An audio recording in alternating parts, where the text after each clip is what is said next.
Assalamualaikum warahmatullahi wabarakatuh. Meski tanggal pasti invasi masih menjadi perdebatan, tapi mengenai tahun dapat dipastikan itu terjadi pada tahun 92 Hijriah. Sebagian besar sejarawan sepakat bahwa tahun itu bertepatan dengan tahun 711 Masehi. Setahun sebelumnya, Tariq bin Ziyad dan orang-orang suku Berber telah melakukan serangan kecil ke Hispania. Mereka mengirimkan 400 infanteri dan 100 kavaleri. Serangan pertama itu sukses, sehingga pada musim semi berikutnya, Tariq lebih berani mempersiapkan serangan dalam skala yang lebih besar. Dalam serangan berikutnya, Tariq membawa sekitar 7.000 pasukan orang Berber. Mereka kemudian diperkuat oleh pasukan tambahan orang Arab sebanyak 5.000 orang. Pada waktu itu, Hispania masih dikuasai oleh orang-orang Visigoth. Berdasarkan legenda setempat, Tariq dibantu untuk berlayar ke Spanyol oleh orang-orang lokal pembantu Julian, Lord of Ceuta, penguasa Ceuta, yang merupakan salah satu petinggi Visigoth. Menurut cerita, setahun sebelumnya seseorang yang bernama Roderick berhasil naik tahta menjadi Raja Visigoth. Julian yang juga merupakan bangsawan Visigoth setuju untuk menjadi pengikut setia Roderick. Julian kemudian mengirimkan salah satu putrinya ke istana Raja Roderick untuk mendapatkan pendidikan. Namun nahas, Roderick malah memperkosa anak perempuan Julian sampai hamil. Marah, Julian kemudian menghubungi Tariq.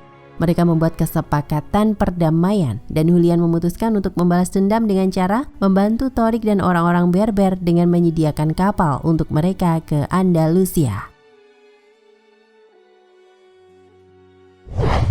Berdasarkan catatan sejarah 754 pada tahun 710, Roderick berhasil merebut tahta dengan cara pertumpahan darah. Kemungkinan besar dia juga telah membunuh raja yang berkuasa sebelumnya.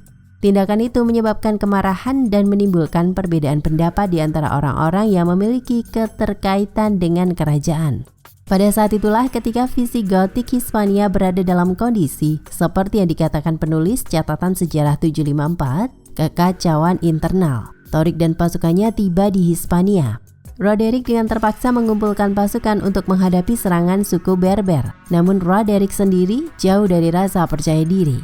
Dia tidak yakin pasukannya solid dan memiliki kesetiaan terhadap dirinya. Di antara seluruh rangkaian peperangan, pertempuran yang paling menentukan adalah pertempuran Guadalete. Pertempuran itu terjadi pada bulan Juli tahun 711 di suatu tempat di sekitar sungai Guadalete. Sebuah laporan yang terlalu membesar-besarkan mengatakan bahwa pasukan Roderick terdiri dari sebanyak 100.000 orang. Sementara itu, laporan lain yang mencoba lebih berhati-hati mengatakan bahwa pasukan Roderick terdiri dari 40.000 orang. Ini pun sama, sebetulnya jumlahnya masih terlalu besar. Dalam banyak dokumen catatan sejarah awal, ketika mereka menyebut jumlah manusia sebanyak puluhan ribu atau ratusan ribu, seringkali dimaksudkan hanya untuk menunjukkan kekuatan yang sangat besar, bukan angka yang secara literal akurat.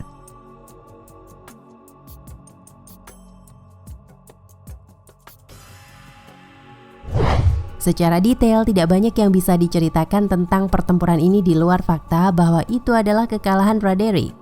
Penulis catatan sejarah 754 menuliskan bahwa Roderick dikhianati oleh beberapa saingannya yang juga menginginkan kekuasaan. Pasukan Visigoth kemudian diluluhlantakkan oleh pasukan Berber. Dengan demikian bukan hanya kehidupan Roderick, tapi 1 tahun pemerintahannya yang berakhir, tetapi juga kerajaan Visigoth di Hispania.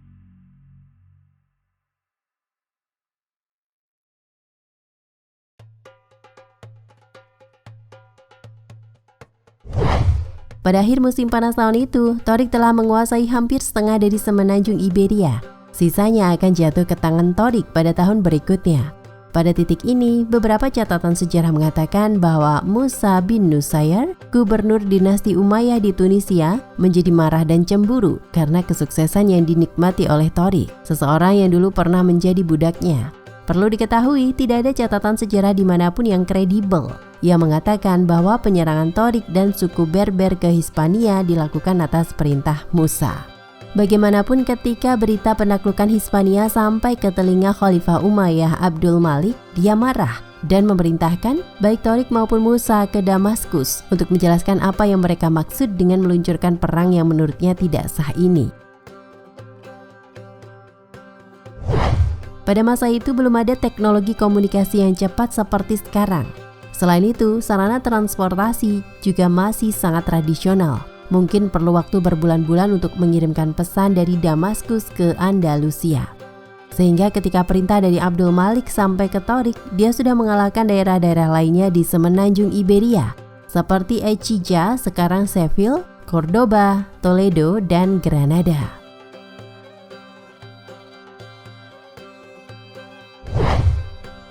Bagaimanapun, Torik tetap pergi ke Damaskus untuk menemui Abdul Malik dengan harapan dia dapat diterima sebagai seorang pahlawan yang telah menaklukkan Hispania untuk Khalifah Umayyah yang jauh berada di sana. Sampai di sini cerita terputus. Baik Torik maupun Musa tidak pernah kembali ke Afrika Utara ataupun Andalusia. Sumber referensi lain mengatakan bahwa kepemimpinan Torik di Andalusia digantikan oleh putra Musa. Torik sendiri setibanya di Damaskus, oleh pengadilan dia diputuskan bersalah dan harus menerima hukuman mati.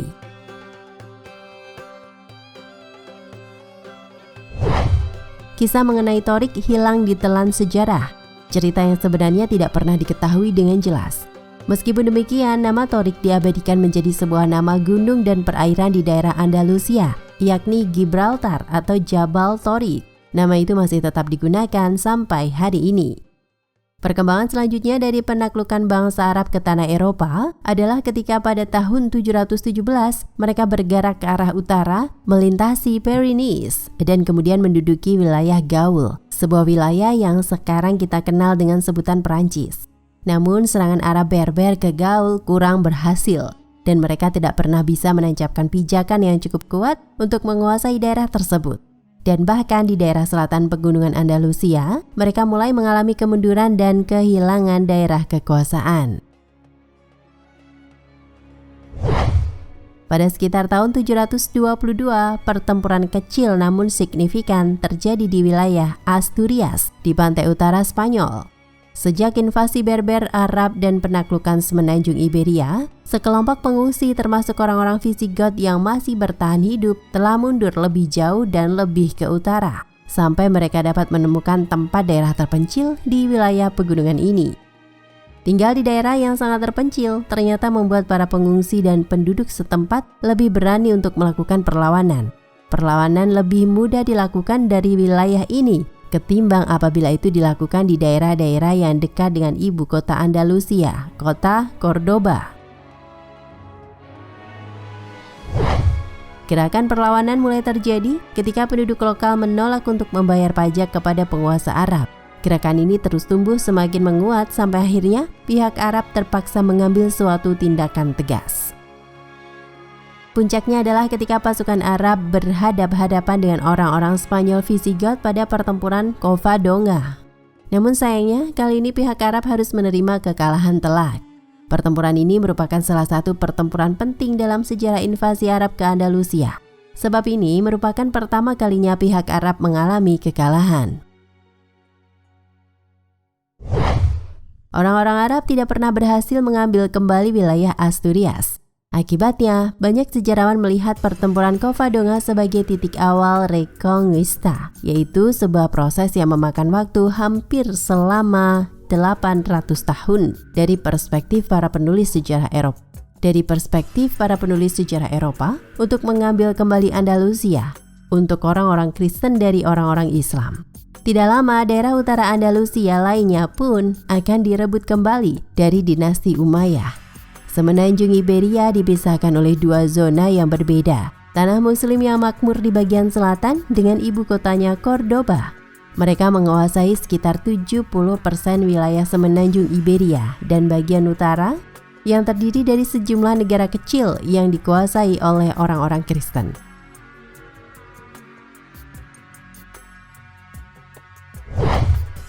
Dinamika setelah penaklukan Andalusia.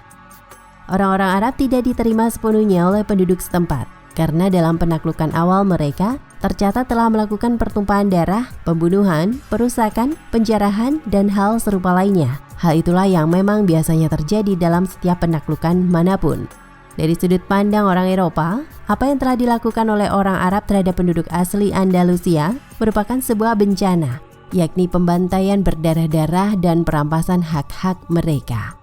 Namun sepanjang sejarah manusia yang namanya penaklukan, siapapun pelakunya, baik itu orang timur maupun barat, melakukan hal yang tidak jauh berbeda, yakni melakukan pembunuhan dan pembantaian. Bahkan penaklukan Andalusia ini, apabila dibandingkan dengan penaklukan-penaklukan lainnya, terhitung hanya memakan jumlah korban yang relatif sedikit. Di bawah pemerintahan Muslim, Andalusia di dalam sejarah dikenal sebagai wilayah yang pernah mengalami masa-masa keemasan, di mana ilmu pengetahuan dan kebudayaan berkembang pesat dan perdamaian berlangsung dalam waktu yang cukup lama. Dalam bahasa Spanyol, periode ini disebut dengan La Convivencia, yang artinya adalah hidup bersama. Pada waktu itu, Andalusia mungkin satu-satunya tempat di Eropa di mana pengikut tiga agama samawi, Muslim, Yahudi, dan Kristen dapat hidup bersama dengan damai dan menghasilkan sebuah kebudayaan bersama, serta masyarakat yang harmonis. Andalusia menjadi tempat pusat kemajuan politik, ekonomi, dan budaya. Ini adalah suatu masa ketika para seniman berhasil menciptakan karya-karya yang luar biasa.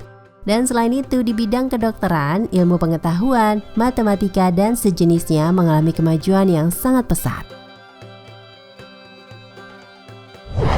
Namun era keemasan Andalusia tidak terjadi pada masa-masa awal penaklukan Andalusia.